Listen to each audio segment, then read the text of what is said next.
कई घटनाओं में हमको दिखाई दिए हैं, ऐसा देखा है, और निर्भय होकर, कोई भय नहीं लगा, ऐसा देखा। जैसे एक बार 3 बजे हम शौच के लिए कमंडल उठाया, तो जंगल में जाना होता था, कोई शौचालय की ऐसा, वो तो अभी कुछ वर्षों से शौचालय का ऐसी व्यवस्थाएं बनी नहीं, तो ग्रामीण आदि देशों में कहीं शौचालय पूरे नगर में नहीं होती थी, वो तो अभी व्यवस्थाएं हुई।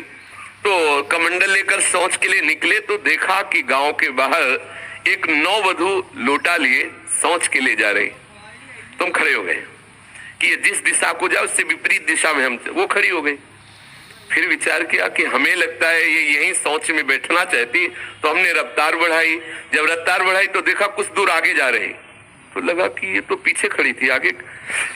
हमारा ये था कि हम कभी डरने वाली स्थिति में अपने को नहीं खड़ा करते। हमारे मन में आया कि नहीं नहीं, ये मेरा भ्रम है, वो हमसे आगे निकल गई होगी। जब वो आगे गई तो हम पीछे मुड़े तो देखा हमारे दूसरे रास्ते में खड़ी। अब हमें पक्का विश्वास हो गया कि ये कोई स्त्री नहीं है, कोई पतित आत्मा है जो इस रूप में है। तो जोर से भगवान नाम उच्चारण खत्म किया, ना कोई भय और ना वो हमें दोबारा दिखाई दी। एक बार ऐसा हुआ कि सैमसी में जहाँ गुरु आश्रम है, तो एक खंडेर था, और हमें खंडेर बहुत प्रिय है शुरू से। ऐसा मतलब बिगड़ेल स्थान, पुराना वृक्ष या ऐसे कोई कुटिया, ऐसे पहले संन्यास मार्ग में ऐसे रहना अच्छा लगता था कि जहाँ जिसका किसी काल, तो रात्रि में उस खंडहर में जाकर के लेते। वहां के लोगों ने रोका, आश्रम वाले लोग, वहां मत जाइए। हम सोचा आश्रम के कई लोग यहाँ लेटते हैं तो बातचीत करेंगे, इसलिए एकांत। यही गए तो अंदर मंत्र चल रहा था, और एक छोटी सी टार्च सिराने, छोटी सी घड़ी दुप दुप वाली, क्योंकि उससे पता चले ना तो मतलब टाइम का, तो ऐसे रखे वैसे से थोड़ा ही लेटे, तो उस समय जटाएं बड़ी बड़ी थी इतनी, तो ऐसे उनको तकिया की तरह जटा रखे, तो ऐसा लगा जैसे कोई हमें बहुत जोर से दबाने की चेष्टा कर रहा है। तो ऐसे देखा तो मुझे स्पर्श जैसा भी हुआ कि जैसे कोई कड़ा हाथों में एकदम। ऐसा कैसे हो सकता है? जब हम मंत्र जप रहे हैं तो कोई ऐसा कैसे हो सकता है कि कोई अशुभ आत्मा किसी, तो टार्च लिया बाहर निकले, कोई नहीं। मुझे लगा कि मेरी मानसिक बिगड़ेल बुद्धि हमको भयभीत करना चाहती है। नहीं नहीं, मैं नहीं मान। एक मन ने कहा यहाँ से हटके, वहां से हमको जिद्दी स्वभाव था, नहीं देखूं कैसा क्या, फिर वही जाके सोए।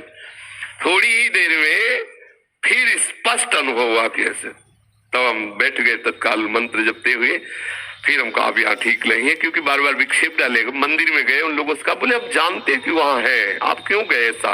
तो हमने जीवन में देखा है कि अगर कहीं ऐसी प्रेत आत्मा आदि हो, वो आपको परेशान नहीं कर सकती। आपको जैसे गोकर्ण के सामने धुंधकारी प्रकट हुआ, कभी वो अग्नि बनता, कभी वो ये बनता, कभी भेड़ बनता, कभी सिंह, समझ गए अधोगति को प्राप्त। लेकिन कोई ऐसा नहीं कि उनका अनिष्ट करे और रो के कह रहा था कि मेरा उद्धार कर दो, मेरा कल्याण कर दो। तो ये प्रेत आत्माएं भगवत धाम वासी, भगवान नाम जापक वैष्णवों के प्रति अपना कल्याण करने के लिए आती है। किसी को भी कभी घबराना नहीं चाहिए। यदि कभी ऐसी परिस्थिति हो तो उच्च स्वर से नाम कीर्तन करने लगना, विश्वास करना, तुम्हें छू नहीं सकता कोई। ये हम इसलिए सत्ता नहीं मानते। जैसे कभी कोई प्रश्न करता है तो कह देते मेरे भगवान ही भूत रूप में आए। ये एक स्थिति है, एक भावना की स्थिति जो सत्य भावना है। वासुदेवा सर्वमिति, तो सब प्रभु ही है, और सच्ची बात सब प्रभु ही है। लेकिन ये जो अगर हम उस स्थिति को नहीं पहुंचे तो पक्का समझ लो कि अगर प्रेत योनि का कोई भी जीव तुम्हारे सामने आता है और तुम भगवान नाम जप कर रहे हो तो तुम्हें कभी परास्त नहीं कर सकता।